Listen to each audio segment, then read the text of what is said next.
Breaking news iBomma Ravi custody విచారణలో మరికొన్ని కీలక అంశాలు వెలుగులోకి వచ్చాయి. పైరసీ వ్యవహారం పూర్తిగా తన అసలైన గుర్తింపుకు దూరంగా ఉంచాలని రవి ముందుగానే నిర్ణయించుకున్నట్టు విచారణలో స్పష్టమైంది. ఇందుకోసం అతడు ప్రహ్లాద్ పేరుతో పూర్తిగా ఫేక్ ఐడెంటిటీ సృష్టించుకుని ఆ పేరుతో వివిధ పత్రాలు, బ్యాంకింగ్ వ్యవస్థలు, కంపెనీ రిజిస్ట్రేషన్లు నిర్వహించాడు. రవి ప్రహ్లాద్ పేరుతోనే పాన్ కార్డు, డ్రైవింగ్ లైసెన్స్ తీసుకోవడంతో పాటు అనేక కంపెనీలు ఓపెన్ చేసి అలాగే డొమైన్లు, బ్యాంక్ ఖాతాలు కూడా అదే పేరుతో నిర్వహించినట్టు పోలీసులు తెలిపారు.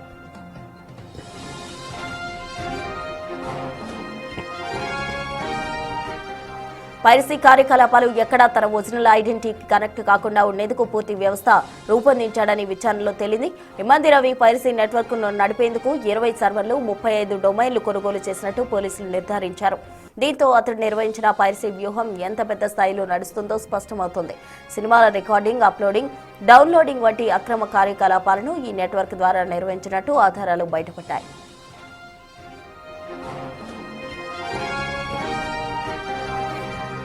రవి పంపిన పాత బెదిరింపు ఈమెయిల్స్ కూడా మరింత స్పష్టతనిస్తున్నాయి. ఫిల్మ్ ఛాంబర్ పోలీసులకు 2 నెలల క్రితం పంపిన బెదిరింపు ఈమెయిల్ రవి వ్యక్తిగత ఈమెయిల్ ఐడీలోనే ఉన్నట్టు సైబర్ క్రైమ్ అధికారులు గుర్తించారు. ఇటు బెట్టింగ్ యాప్స్, ఇతర ఆర్థిక లావాదేవీలపై కూడా అనుమానాలు ఉన్న నేపథ్యంలో ఈ కోణంలో దర్యాప్తు కొనసాగించాలని సైబర్ క్రైమ్ పోలీసులు భావిస్తున్నారు. పైరసీకి మాత్రమే కాకుండా ఇతర అక్రమ లావాదేవీలకు కూడా రవి సంబంధం ఉన్న అవకాశాలు ఉన్నాయని అధికారులు భావిస్తున్నారు. ఐబొమ్మ రవి కస్టడీ విచారణ కొనసాగుతున్న కొద్దీ మరిన్ని సంచలన వివరాలు వెలుగులోకి వచ్చే సూచనలు కనిపిస్తున్నాయి.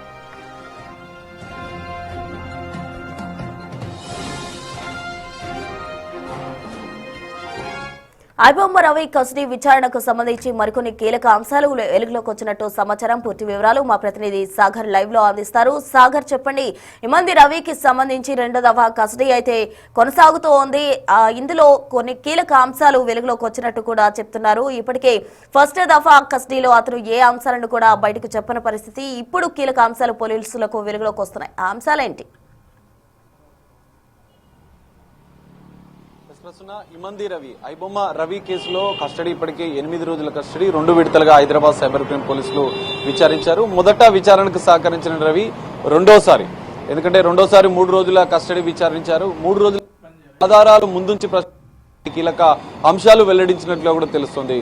ఐబొమ్మ, బొప్పం 2 వెబ్సైట్లను ఎందుకు ఏర్పాటు చేశాడు, కరేబియన్ దీవుల్లో ఒక ఏజెన్సీకి సంబంధించినటువంటి దాని కాంట్రాక్ట్ పద్ధతులను నిర్వహించి ఈ వ్యవహారాన్ని పూర్తిగా నిర్వహించినట్లు కూడా ఐబొమ్మ రవి తానొక్కడే ఈ వ్యవహారాన్ని చేసినట్లు కూడా చెప్పాడు. అయితే ఇప్పటికే సైబర్ క్రైమ్ పోలీసులు మరోసారి విచారించాలని భావిస్తున్నారు. ఎందుకంటే బ్యాంకులకు సంబంధించినటువంటి ఆర్థిక లావాదేవీల విషయంలో ఇంకా దర్యాప్తు చేయాల్సిన అవసరం ఉంది. బెట్టింగ్ యాప్స్, గేమింగ్ యాప్స్తో ఉన్నటువంటి సంబంధాలు 25 బ్యాంకుల్లో 35 బ్యాంక్ అకౌంట్లు నిర్వహించారు. 30 కోట్లకు పైగా ట్రాన్సాక్షన్ జరిగినట్లు ఇప్పటికే కొన్ని ఆధారాలను సైబర్ క్రైమ్ పోలీసులు గుర్తించారు. వాటిని బ్యాంకులకు లేఖ రాసిన నేపథ్యంలో అవి వచ్చిన అనంతరం కూడా దీనికి సంబంధించినటువంటి విచారణ చేయాల్సి ఉంది. ఇంకా 3 కేసుల్లో ఇంకా పీటీ వారెంట్ పైన ఇమ్మంది రవిని అదుపులోకి తీసుకుని విచారించాలని కూడా సైబర్ క్రైమ్ పోలీసులు భావిస్తున్నారు. ఇక్కడ 3 రోజుల 2 విడతల కస్టడీకి సంబంధించినటువంటి విచారణలో కొన్ని కీలక అంశాలు, 3 రకాల కీలక అంశాలు అయితే సైబర్ క్రైమ్ పోలీసులు గుర్తించినట్లు కూడా తెలుస్తుంది. కరేబియన్ దీవుల్లో ఏజెన్సీల ద్వారా ఈ వ్యవహారాన్ని నడిపించడం, ప్రహ్లాద్ అనే పేరుతో ఫేక్ ఐడెంటిటీ, తన ఐడెంటిటీ ఎక్కడా బహిర్గతం కాకుండా అమెరికాకు సంబంధించినటువంటి సంస్థను ఏర్పాటు చేయడం, ఈఆర్ ఇన్ఫోటెక్, దాని ద్వారానే దాదాపు 20 సర్వర్లను, 35 డొమైన్స్లను కొనుగోలు చేసినట్లుగా కూడా ఆ ఇన్వాయిస్లను, ఆధారాలను కూడా సైబర్ క్రైమ్ పోలీసులు సేకరించారు. సో ఈ ఆధారాల ద్వారానే కీలక దర్యాప్తు కొనసాగుతున్నట్లుగా కూడా తెలుస్తుంది. దాంతో పాటుగా ఆర్థిక లావాదేవీలు బ్యాంకు నుంచి రావాల్సిన లేఖల అనంతరం ఇంకా దర్యాప్తు చేయాల్సి ఉంది. టెలిగ్రామ్ ద్వారా కొనుగోలు చేసినట్లు, సినిమాలను కొనుగోలు చేసినట్లు, క్రిప్టో కరెన్సీ ద్వారానే చెల్లింపులు చేసినట్లు కూడా ఇమ్మంది రవి తన విచారణలో వెల్లడించినట్లు తెలుస్తుంది.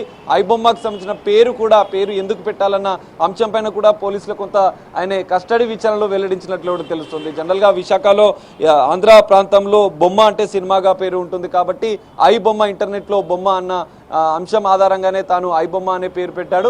మొదట బప్పం టీవీకి బలపం అని పెట్టాలనుకున్నాం. టెక్నికల్ సమస్యతో ఎల్ అనే అక్షరం మిక్స్ అయింది, బప్పం టీవీగా కొనసాగించామని చెప్తున్నారు. ఇంకా దీనికి సంబంధించి ఎందుకంటే హైదరాబాద్లో సినిమాలను రికార్డ్ చేసి టెలిగ్రామ్ యాప్ ద్వారా తనకు పంపించిన నేపథ్యంలో వారు ఎవరన్నా అంశాలు, ఇటు ఆర్థిక లావాదేవీలు, బ్యాంకు లావాదేవీల అంశాలపై ఇంకా క్లారిటీ రావాల్సి ఉన్న నేపథ్యంలో పీటీ వారెంట్ పైన మరో 3 కేసులు ఇంకా పెండింగ్లో ఉన్న నేపథ్యంలో ఆ కేసులు అదుపులోకి తీసుకుని విచారించాలని భావిస్తున్నారు. ఇమ్మంది రవి విచారణలో ఇంకా మరికొన్ని పోలీసులకు సంబంధించినటువంటి హెచ్చరిక ఈమెయిల్ కూడా తన ఈమెయిల్లో ఉన్నట్టు, ఎందుకంటే ఈమెయిల్ రీట్రీవ్ చేశారు, తన మొబైల్ ల్యాప్టాప్లన్నీ కూడా డేటా రీట్రీవ్ చేసిన నేపథ్యంలో అందులో ఈ సమాచారాన్ని కూడా పూర్తిగా గుర్తించిన పరిస్థితి. ఆర్థిక లావాదేవీలు, బెట్టింగ్ యాప్స్, గేమింగ్ యాప్స్ తో ఉన్నటువంటి సంబంధాలపైన ఇంకా దర్యాప్తు చేయాలని భావిస్తున్నారు. బ్యాంకు నుంచి లేఖలు వచ్చిన అనంతరం కూడా పీటీ వారెంట్ పైన ఇమంది రవిని అదుపులోకి తీసుకొని మరోసారి విచారించాలని సైబర్ క్రైమ్ పోలీసులు భావిస్తున్నారు. Prasanna. Right Sagar, thank you.